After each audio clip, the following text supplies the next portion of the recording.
Hello বন্ধুরা, আশা করি তোমরা সবাই ভালো আছো।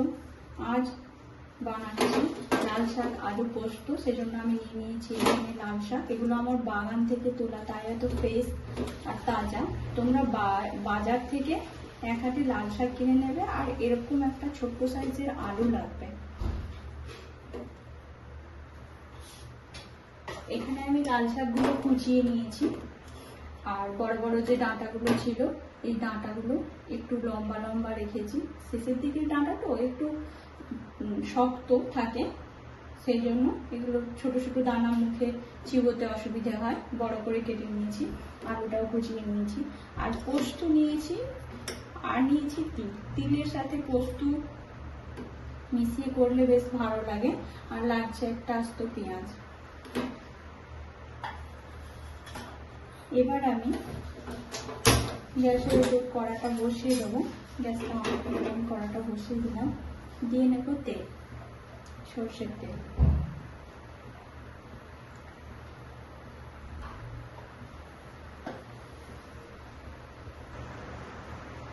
তেলটা গরম হয়ে গেছে। তেলের মধ্যে আমি দিয়ে দিলাম অল্প বড়ি।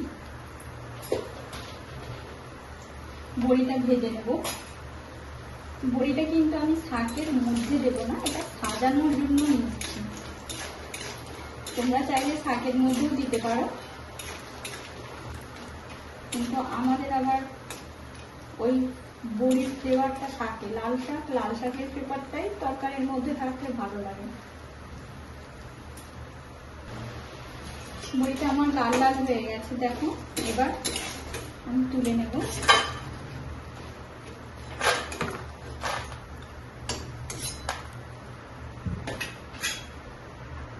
বড়িতে তেলটা টেনে নেয়। আবারও একটু তেল দিয়ে দিলাম,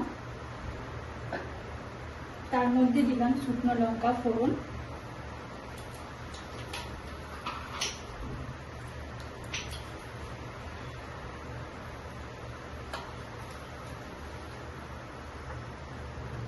এবার এর মধ্যে দিয়ে দিলাম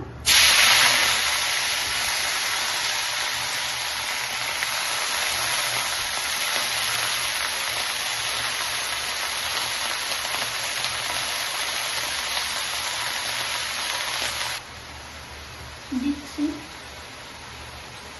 এই ছোট্ট চামচের 1 চামচ পরিমাণ নুন।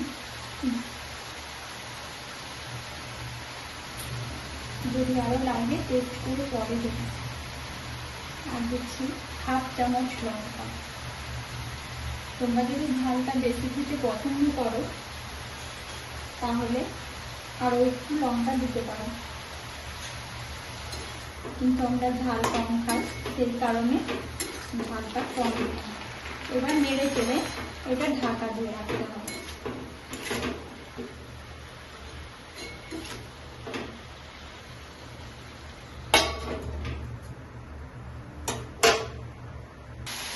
এর মধ্যে আমি দিয়ে দিলাম বেটে রাখা তিল ও পোস্ত বাটা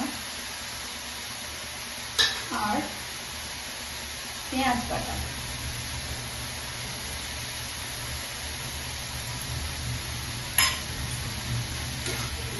নেড়ে নেব ভালোভাবে,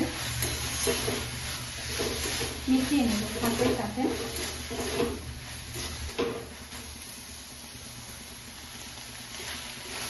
এখন একটু ভাজা ভাজা হয়ে এলে এর মধ্যে তিল পোস্ত বাটা জলটা একটু দেব।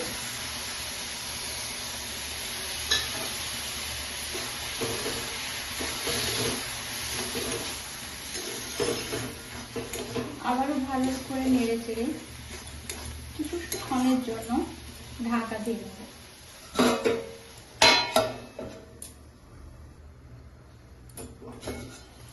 এইভাবে পোস্তটা জলটা শুকনো হয়ে গেলে,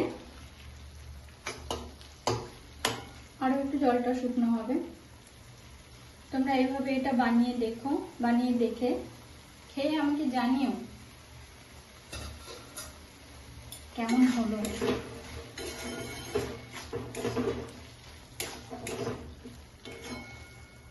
পোস্তটা আমার রেডি। গ্যাসটা অফ করে দেব।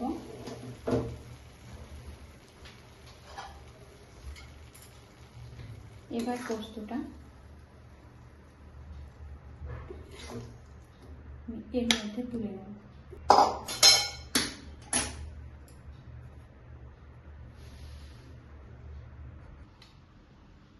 আমি বলেছিলাম বড়িগুলো ভেজে রেখেছি পোস্তটা হয়ে যাওয়ার পর সাজিয়ে নেওয়ার জন্য।